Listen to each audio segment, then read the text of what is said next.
Welcome to the PR Resolution Podcast. It's November, and what does November mean? It means it's Measurement Month. Many of you will know this already, but for those who don't, it means it's a time when AMEC, which is AMEC, the Association of Measurement and Evaluation for Communications.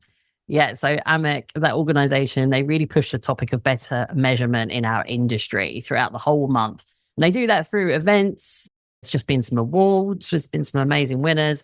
And generally, people put out a lot more content around measurement. So I'm using this opportunity to take the biggest PR measurement challenges that we're hearing from you guys, often our coverage book customers, and I'm taking them to two absolute experts in the game, Paul Hender and Steph Bridgman. Now, Paul and Steph are not only heavily involved in AMEC, they're both board members. Paul is actually leading the AMEC Diploma course at the moment, which is really, really interesting. He covers that as well.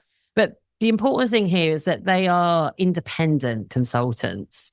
And why that's important is because it means they are impartial to any platforms, vendors, data points, any recommendations they come up with are really truly about what is best for that organization.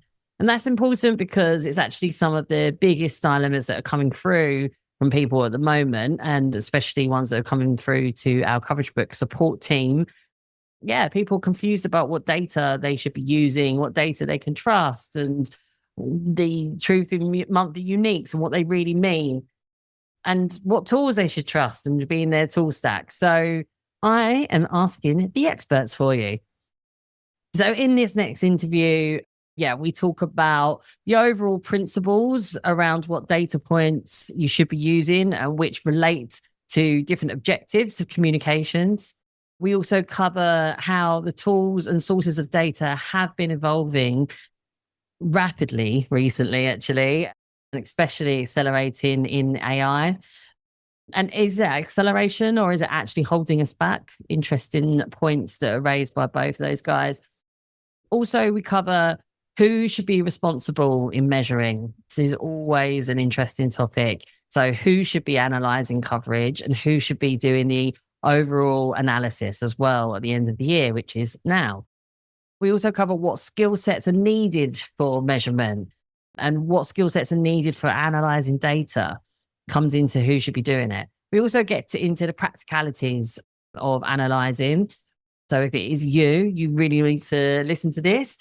And also how to really draw those insights, whether it's at the end of year, end of quarter, or end of month. Finally, we look at what has changed and what is changing over the next sort of few months so you can really have a successful measurement game for in 2026 and so you can be prepared. So here is Steph and Paul. So you're both working for Comms Clarity. And the reason why I really wanted to chat to you guys, especially right now, is because you are an independent force really helping people navigate their way through different data points, how to measure and prove the success of their comms. And I think that's really important. Everybody knows that I work for Coverage Book and other people work for other vendors. Everyone has their own sort of data sources that they may be trying to push or promote. But it's important for PR people, and especially the listeners of this pod, to hear from independents who have so much experience like you guys. So I'd love to just get some of your experience of how you're helping people right now, especially with how much is changing. So just generally starting from the top, what are the sort of the key data points that you're helping your clients work with right now? I think it's a much bigger question than you might think about as you're asking it, because that, in a nutshell, is what the question is. And I think the problem is people often think, what's the answer? What's the quick answer? Without actually asking the question. I guess from my experience, measurement really should be about measuring what communications is intended to achieve. So it's really about aligning those data points with what the objectives are. And I think the challenge there is communications can achieve many different things and it serves many different purposes. There's a difference between a short product launch when there's a very specific call to action compared to, say, a longer term brand building program. And so the tools and the data points you might use for that can vary. So I think my starting point would always be starting with objectives and then working back from there for the data points that would then tell the journey to those objectives. There's also a kind of need or desire to almost jump in with a media-related data points or coverage-related data points. And that's where we learnt our trade, but actually comms is more than just coverage. And sometimes the data point is, if you're in crisis, you're trying to keep an organisation out of the media. So the data point is almost zero, or it might be behaviour change communications campaigns. So the data points might be beyond media. So I think that's where some things have evolved over time as well, is that we have a sort of tendency to try and link things back to content and coverage related metrics, where perhaps not all of those metrics will sit behind an article or a body of content. Very true. I guess everybody will know that I'm coming from very much a coverage-led perspective, being from coverage book, and that's the conversations that I have with a lot of our customers. But that coverage can be different platforms now, different influencers. It's been quite an interesting time recently from a coverage book perspective. We're in a time in our PR lives where we have access to so much more data than ever, which is amazing, brilliant. That's a big step forwards from when I started in PR or even 5-10 years ago. But I think what we're finding from some of our customers and the feedback that we're getting is there is some confusion about which data points to use. So I guess we can move around to different areas of PR and maybe look at some of the different data points of different areas. Could be really useful for different types of listeners to this pod. But just getting quite specific around coverage and maybe media, just as an example to kick us off, because that is some of the feedback that we've been getting, that just looking at coverage data, people find that quite confusing. People may be thinking, no, it's not, it's just monthly traffic. But what a lot of people don't realise, some of our customers as well, is that monthly traffic can be recorded in so many different ways. So do you ever have those kind of challenges from any of the people that you're working with? And where do you get your data sources from for your media coverage? If we spoke to 10 different people that were measuring their media coverage, probably around 9 out of 10 will be trying to identify a reach of that coverage, an audience reach of that coverage. So you count your clips, you count your articles, but then the next stage would be, who has this reached? And I think that's where some of these problems that you're alluding to come from, because there's obviously a number of different ways of doing it. I think one big point to make is that there's a risk around just counting up raw reach numbers or impressions and coming up with a very large number. One, because as we'll come on to probably if we look into the detail of this, that can be incredible. You can come up with very large numbers that just lose credibility when you're presenting it to a sort of senior marketeer or CEO. But I think there's a much bigger problem, which is how communications has evolved. And that is that we're living in a world of fragmented audiences. And so we have lots of different media channels reaching lots of different types of audiences. And if we have a gross impressions number of 200 million, first of all, let's say it's a UK-based campaign where, let's say there's 67 million people in the country. Hang on, you've overestimated how many people you've reached. But actually, how many of those people are in your target audience? Because if a small percentage are, then you've actually wasted a lot of your efforts.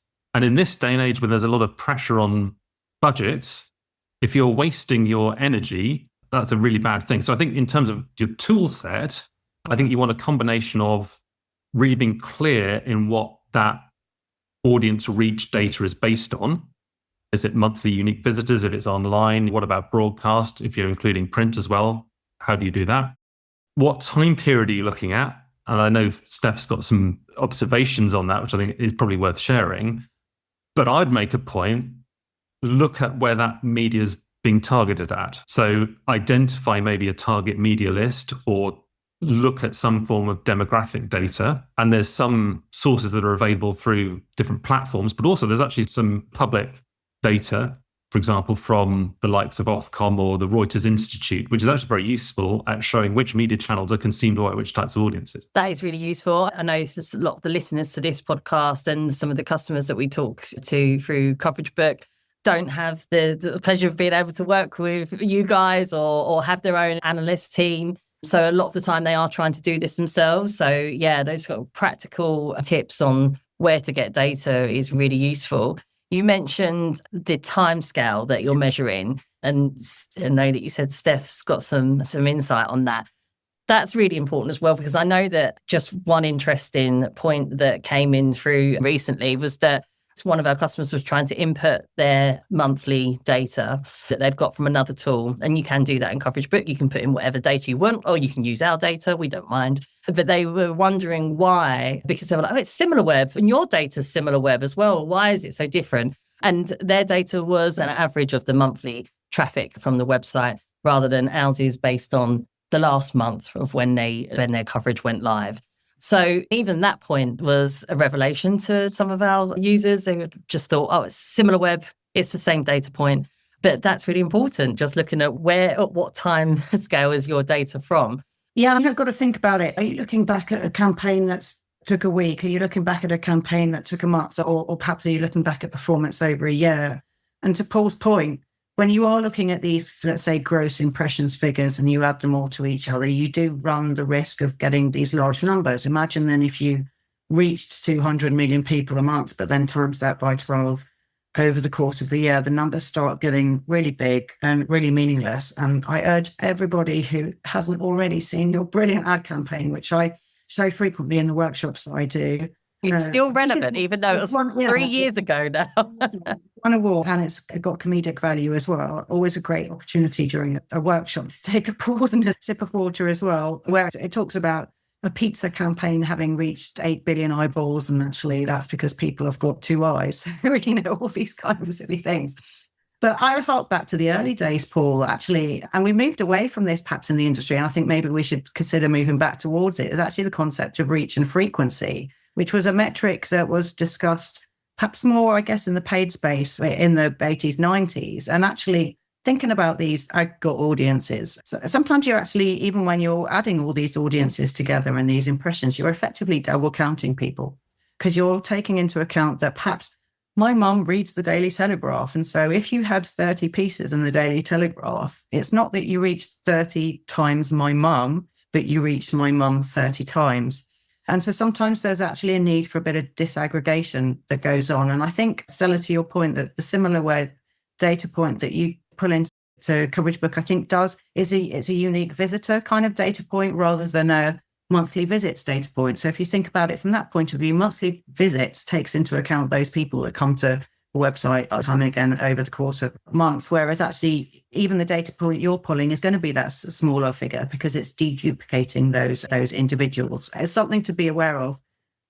I think it's just about also having the confidence and the desire to seek out the smaller number and to realize that the smaller numbers are actually better numbers. I think people's egos get in the way when they're searching out a reach figure, and that's where it leads them to report on meaningless large numbers that actually don't bear any resemblance to the likely outcome that's probably also going to come from that comms campaign.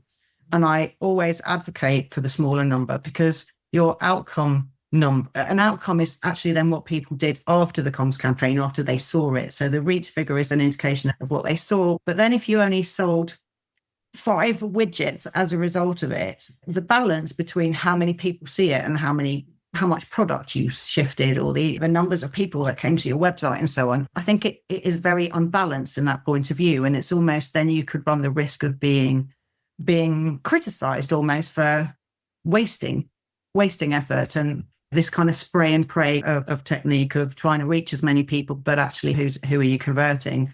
And so I think we need to, it's an education piece really. And I think that's just why podcasts like this are really useful, to make people understand the nerdy details behind these metrics. Not many people really ask these kind of questions, but we as media analysts and media intelligence professionals care deeply about the integrity of the data sources and the comparability almost of different data sources, particularly over the years as we've had to report in a more integrated way as well. We've had the impressions data and the perhaps deduplicated, more trustable data from the social media platforms that we do feel that they're counting people. I know impressions probably do count people, double count people, but at least engagement metrics, I don't think double count people. They seem to be transparent. I just think it's great that there is curiosity. I think it's wonderful that you do get those kind of questions coming into Coverage Book and that people are digging into their data because it means they're really thinking about it.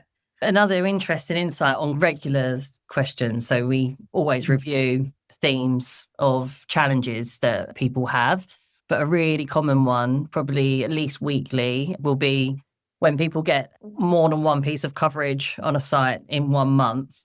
Why have we not added another set of monthly totals to their total reach in the report? That's a real regular question. I might not have explained that very well, but you know what I mean? So it's times 2, 3.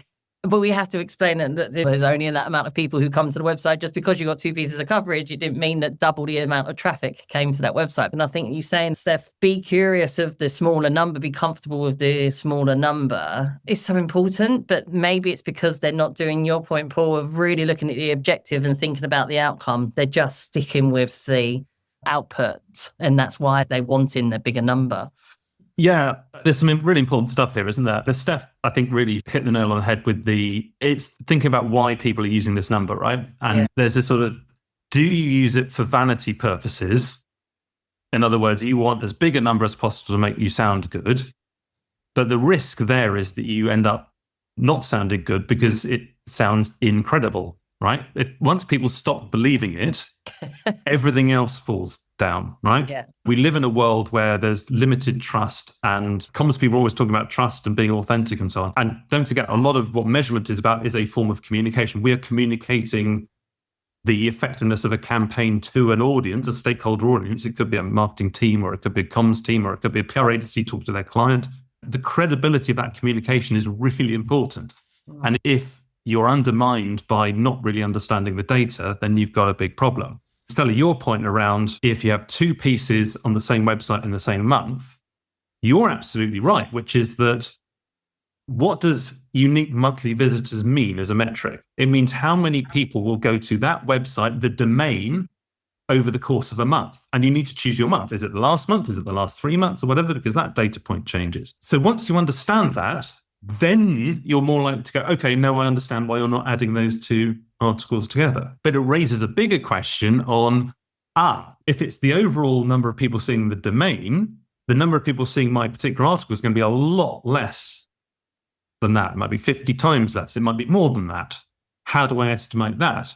And I believe Coverage Book has got a methodology. And I know there are other organizations that have made attempts to model how many people would see an individual article within a domain versus how many people would see the overall domain. And that takes you from a vanity metric to more of a sanity metric around what the number of people, how many people are actually using it. Just a second point, which is that even if you aren't able to get that more sort of article level estimate, you obviously can use impressions numbers, and they can be quite big and they still can be useful, but don't overclaim that it is the number of people you're reaching. It's more like a proxy metric for an overall scale of the reach. Yeah. And can be useful in terms of, for example, plotting trends over time, or comparing maybe your campaign against a competitor campaign, or your campaign against an earlier campaign. Or did we get a bigger bang for buck in this set of media than this set of media because it's reached more people in our audience? So that's sort of using it as an index almost that you can use as a comparative metric can be very useful if you're not using it for vanity purposes. So if you were to use it for a proxy of reach, would you recommend that people try and look for some other supplement data to try and build some kind of picture alongside that? I think that's the most important point we can possibly make, which is I wouldn't be over-reliant on one data point. So if you think about communications, in fact, I found a really good quote, because I'm the course lead for the AMEC Diploma, and it's gone through the whole history of how communications and measurement has evolved. And this actually goes back to 1948, and it's the political scientist Harold Laswell in 1948, so coming out of the Second World War, he said comms is about who says what, in which channel, to whom, with what effect. Right? Brilliant. If you think about it, now, so much has changed since 1948, but that principle broadly applies today. If you think about the metrics that we would commonly use, they fit into that aspect, right? So who is us as we're a comms team says what. So what is the content saying? It's not just have we got content, but is it saying the right things? Is it delivering the right messages? Is it positioning our brand or our product in the right way? In which channel? Are we getting in the channel to reach the right audiences? To whom? The right audiences. With what effect? So Steph's point about taking it a step further and understanding audience behavior and changes of perception, changes of awareness as a result of our activity. And so I think the most important thing of all is not the single data point, it's how you bring those data points together to tell a broader narrative. One thing I've learned about PR in the early days of my career is that principles of a good press release are about the first sentence or the first paragraph, delivering the who, what, where, why, when. And I often, again, structure workshops around those basic principles, because then people say, what metric should you be looking for? And it's often, if you can tell that who, what, where, why, when story. So I love that quote, Paul, because it's actually very similar. Not quite the same words, but it's to whom and what and so on. Now we're talking about who, what, where, why, when, which I think they should hopefully have in their head as PR best practice anyhow. This podcast is brought to you by Coverage Book, the tool that creates beautifully designed reports with credible metrics you can be proud of. Head to coveragebook.com for your free trial. I think there's another point here as well, as how going back to this point about bringing these data points together and how do you create this narrative? I think there's a big difference between buying a monitoring platform and then having a load of, like spaghetti thrown at the wall, a load of data points in lots of dashboards thrown at you, and then how you would then package that up into something that you can convey to a marketing director. The thing that's a scarce resource is not data. Data is not a scarce resource. Our attention is a scarce resource. And if we are communicating to a really senior person, you might have less than 5 minutes to convey that message. Yeah. So if you throw a dashboard with 1 million data points, they're going to go, what does that mean? So I think the art of the science of measurement often is in how you create that narrative. And one of the things I think I've experienced, especially being more of an independent, working with PR agencies, is it's often agencies that are really good at packaging that story and doing the storytelling. They're less confident on the data side, but if you can support them on the data side, they're really good at creating that narrative that you can explain back to the client about what have we done, what impact does it have, what have we learned from it, what next? That's definitely rings true for the feedback that we get from our customers. I do think that the people who don't have an analysis background and they are doing the PR work do find it tricky. I mean, I'm talking generally, but hope that they buy a platform and that is the data that they trust. And then that's going to be the answer to their measurement. Sounds like from the advice that you're giving, both of you, is that actually it's a bit more of a pick and mix depending on what the client is, the objective is. Do you find that there's trends based on sectors? I'm just trying to help people out with what kind of data points they should try and collate together to tell their story. Okay, so there's a distinction in terms of comms objective, which can cut across sectors, and then there are some similarities between sectors.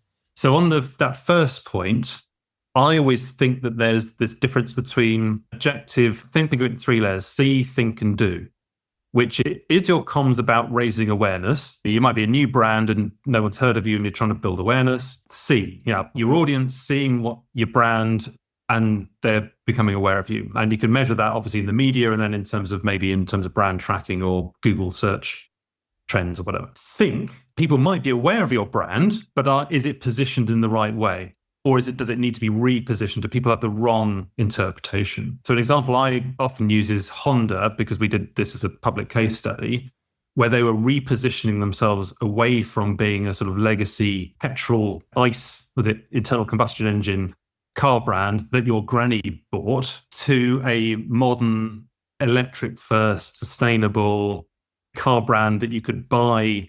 You could book your test drive through the website, digital experience aimed more at Gen Zers and millennials. Change in positioning. So it's changing how people think. To do, are you actually trying to create an actual call to action, drive people to the website, book a test drive? It depends on what layer you're talking about, and therefore how you would track that would then depend on whether it's just volumetric, reach data, overall awareness, messaging, which is positioning. If you're changing positioning, often it's around your messaging.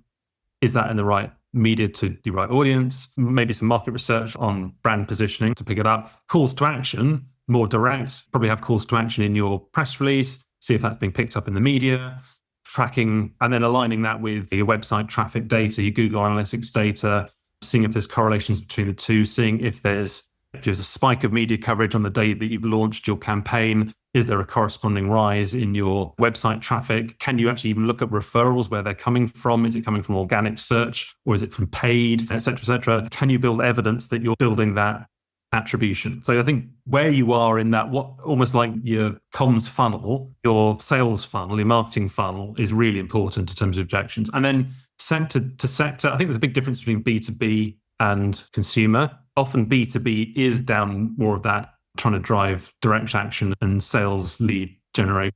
Yeah. I would like to say that there are some in the B2B space that often say we can't do this technique because it's B2C technique. So things like search listening, B2B organizations may poo that idea and say we're not getting those kind of same levels of search. But I would say no.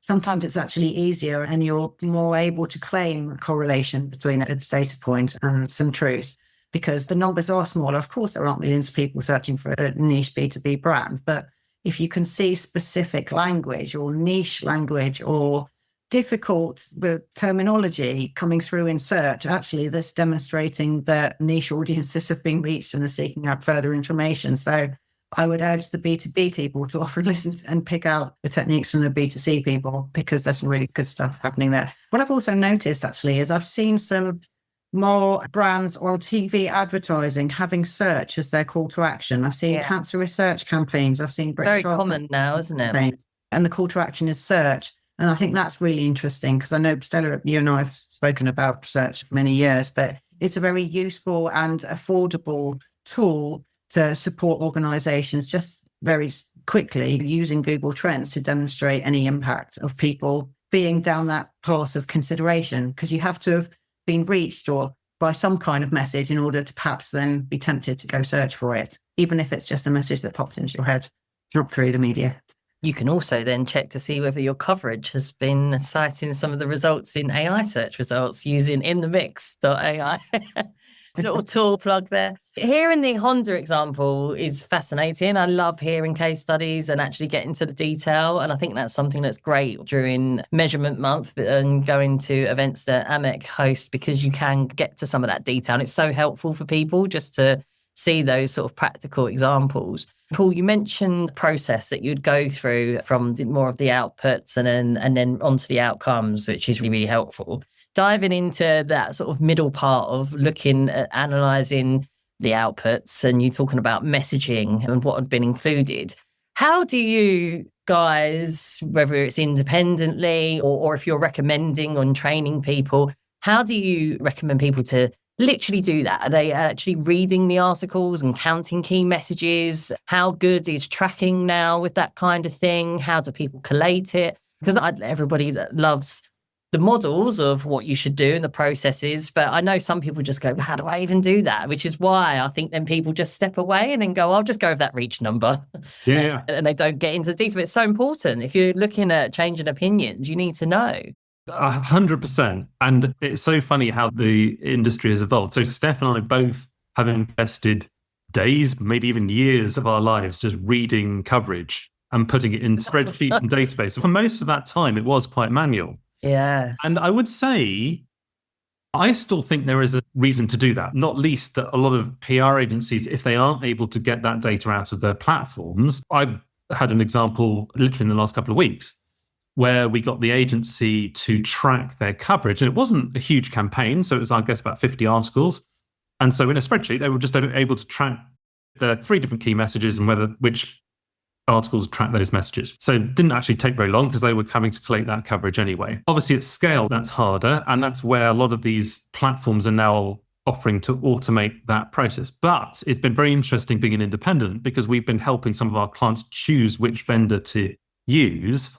And often the way these platforms actually work is different from how they are claimed to work. So there's obviously this huge thing around how AI is supposedly revolutionizing the PR workflow. And one of those ways of revolutionizing it is in how at scale you can process lots of content and pull out the meaning from that content. For example, tracking coverage on whether it's delivered key messages. But in practice, a lot of it still is based on a legacy Boolean approach. So in other words, you'd program in the keywords that you'd want to track. The challenge with that is that you often miss a lot of nuances in how journalists may convey a message without using the keywords that you want. Very different advertising when you've actually got control on the content. How do you then track that with more of an independent journalist? AI is starting to evolve, but it's still quite an early adopter phase. Some of this technology is still being rolled out. It's only being trialed at the moment. It's only just being rolled out. We'll see how good it is and how effective it's going to be. Yeah. In theory, it should be able to really reduce the costs and build your ability to scale how much coverage you can process. But it's early days. We tested some recently, actually, with a customer who was so they downloaded the CSV from Coverage Book just to get the sort of top level data and article level data engagements. And then they wanted to do further analysis themselves, but they had a lot of coverage. And we were, just because we were curious, just helped test some of that messaging using AI, but it missed out so many actual negative pieces, and that would completely skew their results. So you just can't rely on it. It did do a big bulk, but it missed quite a lot. Messages are never really conveyed verbatim. One client might have a message they want to put out that they're a socially responsible company, but the journalist is never going to say X company is a socially responsible company, whatever. So you have to look for inference of the message. And so that keyword approach that Paul was talking about, the Boolean type of approach, to automate, A, is going to miss loads, and B, you need to double check it anyhow, because in any kind of if this, then that flowchart type of decision tree, there are always going to be exceptions to the rule anyhow. So I think to Paul's point, if you've got 50 articles, it is quicker to manually review them. And to your point, Stella, to go pop it into Coverage Book, take the CSV out of it, because then what you've got is you've turned a bunch of URLs, which is unstructured data, into structured data. The Coverage Book does a lot of the heavy lifting for you, pulls in quite a lot of that useful metadata, and then you can enrich that CSV file. I'm happy to save it as an Excel file, because if you don't save your CSV file as an Excel file, then it never saves in the right way and everything gets lost. That's just a key trick between the CSVs and the Excel. That's important thing there. But to just add some columns to the right-hand side of all that metadata that the Coverage Book has pulled through and enrich it yourself. Yeah, if you've got hundreds of thousands of articles, the scale isn't there. And that's why big organizations do work with these other type of tools. But inferred messages. Also, I think there's something different between a message delivered and a message received. And that's also a different point. A message can be delivered word for word in a piece of content, but doesn't actually necessarily mean that it went into people's brains either. So that's why the outcomes and the further research of audience is so important, isn't it? Sticking with practicalities and Excel spreadsheets, because I know it seems boring, but often these are the questions that are covered in, because people don't have the luxury of having somebody like you guys in their team. And I know that I'm going to get into how they can work with you, but what columns do you add? If you were just starting this, what would you recommend for people to be looking into their coverage or their influencer posts? What should they be looking for? It's a mix of quantitative and qualitative metrics, which if we're going to go back to the best practice principles, it's one of the Barcelona principles, isn't it? I know, Paul, you worked on the rework of the Barcelona principles this year. So whereas Coverage Book will gather at scale for you some of those quantitative metrics, Qualitative metrics will be things such as your sentiment, your messaging, and so on, presence of spokespeople, presence perhaps of other organizations, competitor organizations, presence of perhaps third parties that might be the detractors or supporters of your brand. Little things like presence of keywords in a headline, and actually just message delivered in a headline in itself. There is a stat that 80% of people only read the headline and don't read the article. So it can often be said that those who have a lot of content, maybe one of the first steps they can do is to focus on analysing their headlines if they can't afford to analyse their millions and millions of articles that they might receive. Because the headline is all important, and it's the headline that then gets shared on X or Facebook. So we pull the headlines into CSV. Yeah. So you've got that then for people could be helpful. And so because you've got that already in one of the columns that the coverage book has made for you, you can then create a very simple yes/no column on the right-hand side, headline, tick box, and you do you search for it and then pull the little line down and go like that with a yes and make sure that's applied to all of the lines of coverage where the headline appears. These are just real simple tasks. Yeah, but really helpful tips. I'm just going to agree with Steph. I think a lot of the times when you output a CSV from some of these tools, it is basically quantitative data. So the way to add value is to then add the qualitative stuff. So just to add to what Steph's done, I think other options to put in are things like if you are trying to put out a call to action, whether your coverage has had that call to action or not.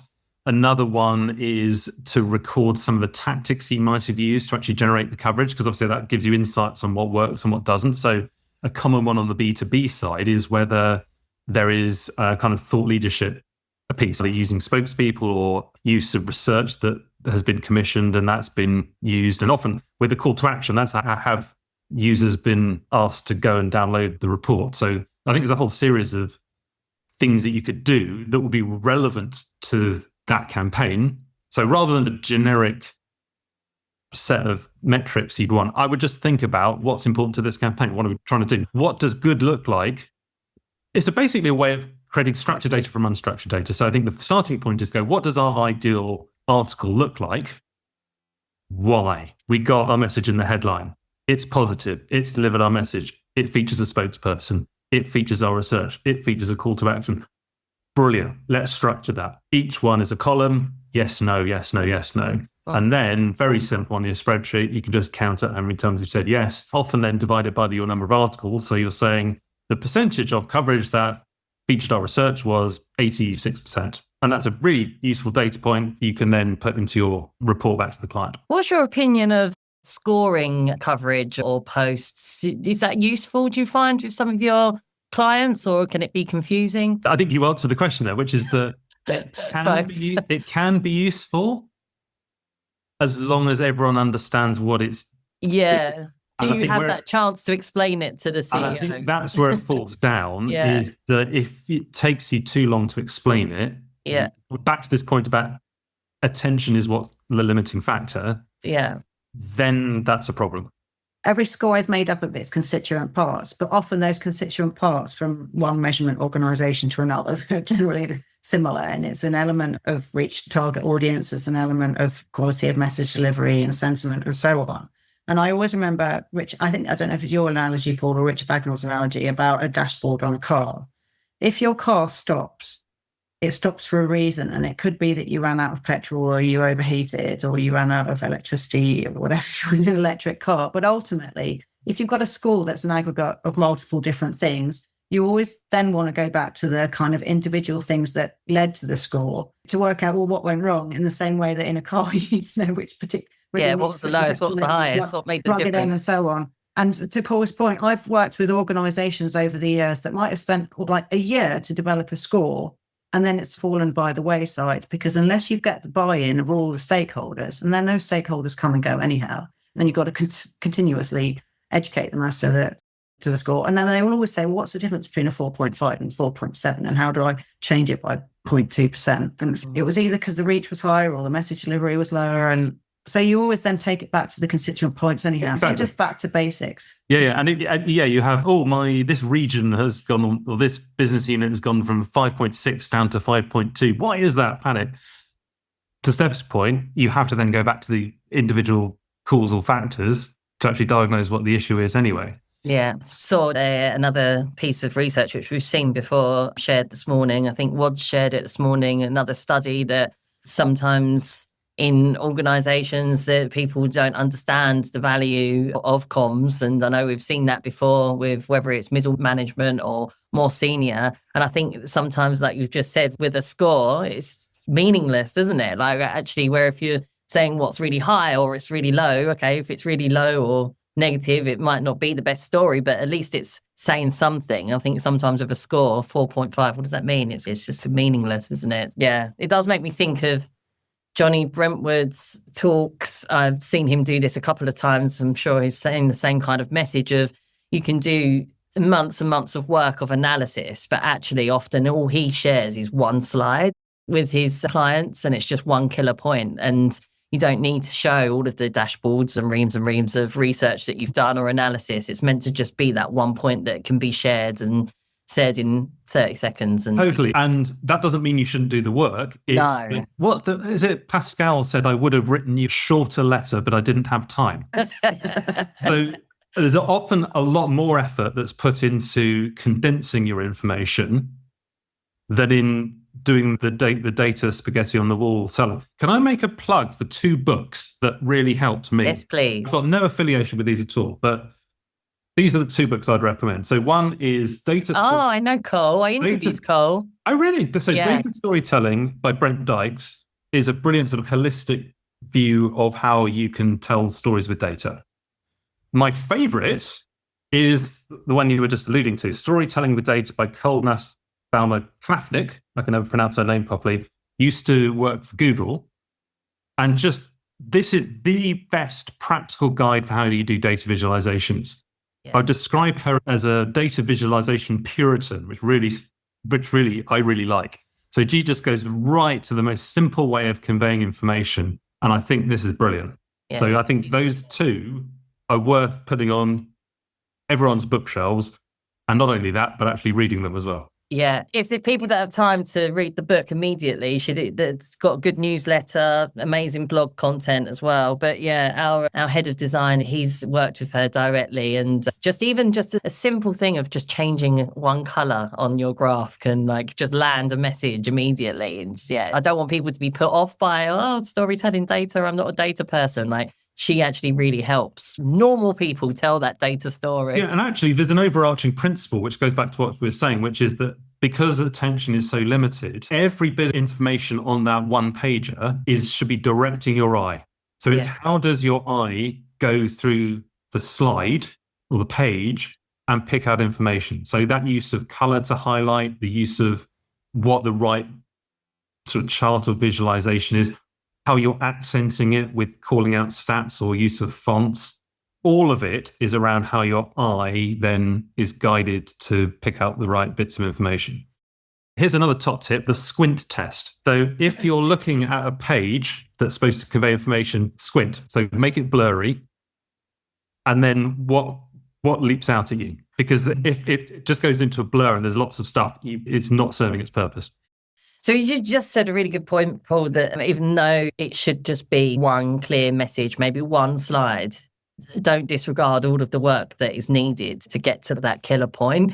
I'm not sure if I'm allowed to say this, but I've started, so I'm going to say it. We're actually working on something for future coverage book that's really going to help people do some of that analysis of their coverage as they're going along within coverage book, a bit of a taxonomy, if you like. But anyway, so just watch space, I guess, with that. But if people are doing this work themselves, and we've talked about spreadsheets and counting, when should people start this? I know you're probably going to say right at the beginning, but who should be doing the job? How much time should they be putting into this? If you're a lead of an agency, they're listening to this, should they be hiring analysts? What is the best route to making sure that this work gets done and they're not just thinking, it's too much work, I'm just going to go with that big vanity metric? I've got some reflections on this in the sense that there's a certain proportion of the PR industry that's going to buy into media monitoring services.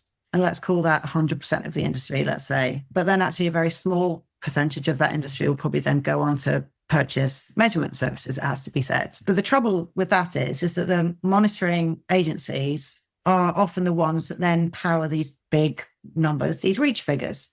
And the reason that happens is because they are there to provide you with your content in a timely, almost real-time way at the point of publication. And they can't actually really report properly on the reach figures because the reach hasn't yet happened at the point of publication. The reach happens in the next 24 hours to 48 hours to a week's time to a month's time. So reach takes time to occur. And sometimes it, I think, is incumbent on a measurement specialist more so than a monitoring specialist to take a reflective pause and look back at what has been. And so I think that that's an interesting conundrum. That's a major point, that. Because actually a lot of people receive their data from the monitoring agency and may never actually then see these smaller numbers perhaps from the measurement agency. So in a way, who should be doing measurement? I think those that understand about measurement and can understand that there are some considerations that need to be layered on top of perhaps the monitoring data, which is always often the start of where one starts a measurement journey, is you have to do monitoring first. So I just wanted to put that point there because I think that's why some of these big numbers persist in our industry, is that's where the majority of stakeholders in our industry are receiving their data from. And probably why a lot of monitoring tools just look at a monthly average rather than it's not in their, I guess, not in their interest to carry on going forwards or look at specifically what happened in that month. What's your thoughts on who should be doing this job and when should they start? I think there's an evolution going on. So I've noticed, and you're certainly seeing this in terms of AMEC membership and who's participating in AMEC. So AMEC, obviously the trade body that's promoting measurement best practice, a lot more involvement now from in-house teams and from PR agencies. So whereas it used to be, you would have if I'm a comms person, I work in agency or in-house. If I'm a measurement person, I work in a measurement agency. Now you're having measurement specialists or enthusiasts being hired in dedicated roles in-house and in agencies. I think that trend is going to continue because, let's take agencies as an example. There's real downwards pressure on pricing with agencies, right? So with this sort of AI revolution, everyone's expecting that fees are going to come down because the ability for agencies to do things faster through AI, whether or not that's reality, is what the perception is. And so there's going to be downward pressure on price, particularly those agencies that charge on a time basis. So the value of that time is going to come down and the number of hours you can charge for is going to come down. So the differentiator for agencies is going to say we're not a cost center, we're a value add center. So we're adding value. And so therefore, all of the communications to clients is going to be about how we're adding value. And obviously, an absolutely core component of that is how data is used to convey that. So the incentive for agencies to invest a relatively small proportion of their overall cost in-house skills should yield some quite significant dividends in terms of the ability to show value. And I think either they're hiring full-time people or they're hiring on more of a fractional basis consultants, and Steph and I are part of Comms Clarity Consulting. And we've seen that growth of agencies asking us for advice on how do we use the tools we've got, how do we best package this out? Can we set up some templates for how this works? How do we build a spreadsheet that we've just talked about to capture that qualitative information? Simple stuff like that actually once you learn it, and you can replicate it and you apply that thinking on multiple clients, really then helps to push your agency forward. I think that's what excites me the most, helping the data curious and the measurement enthusiasts really get the tools that they need and the setup that they need to be able to go forward. I'm hoping that is our future. So you're seeing a lot more of that than coming to you guys to help them set up. You mentioned Johnny Bentwood. I mean, Golin won last week the Platinum Award for the best single example of measurement in a campaign or program. And they also won the Platinum Award for the Measurement Team of the Year, and as they have done for multiple years now. This is not an independent measurement company like Steph and I used to work for. This is a PR agency. Yeah, he has got 100 analysts working in his team, though. Yeah, sure. Which not every agency can afford. Not every agency can do it. But that's at the top end of how that's still, you can still hire one or two people. Let's say an agency has 50 people. It makes sense that one or two of them have some kind of data background, or at least have some kind of data competence. And do you believe it should be that rather than the people doing the job taking an interest and doing the measurement alongside doing the actual PR work? I'm a big believer in divide and conquer. What's the economists call it comparative advantage, doesn't it? It's better to split the skills out and do it as a team rather than one person trying to do everything. Now, I think there's an analogy here. When you think about how a lot of ad agencies were structured, half of them were creatives and half of them were analysts. Because it was about working out where the best place was to get your ads. And in a fragmented media landscape where if you say the wrong thing to the wrong audience, you lose your reputation, having some strategy, critical thinking, analysis mindset, as well as the sort of more day-to-day, how do we do PR on the creative side, is going to be a pretty valuable thing. Likewise, on digital agencies, social media agencies, a lot of people in those agencies actually have quite strong skill sets in managing social media analytics tools because it's part of the job. So what do we see, do you think, in 26 next year? How do you see this sort of developing based on what you're doing right now? So I'm going to have a couple of contrarian views, which may or may not play out, but I think it's fun to play the game. First is everyone's talking about AI, right? So there's an AI hype train at the moment. And I'm a big believer in the Gartner hype curve. So Gartner say that every technology has the Gartner hype curve, which is you have this huge hype, peak of hype, and then everyone then plunges into a trough of despondency or disillusionment, I think they call it, before things settle down and then things actually become productive. And it's interesting, the Gartner hype curve on AI is showing Gen AI is actually plunging into the trough of disillusionment.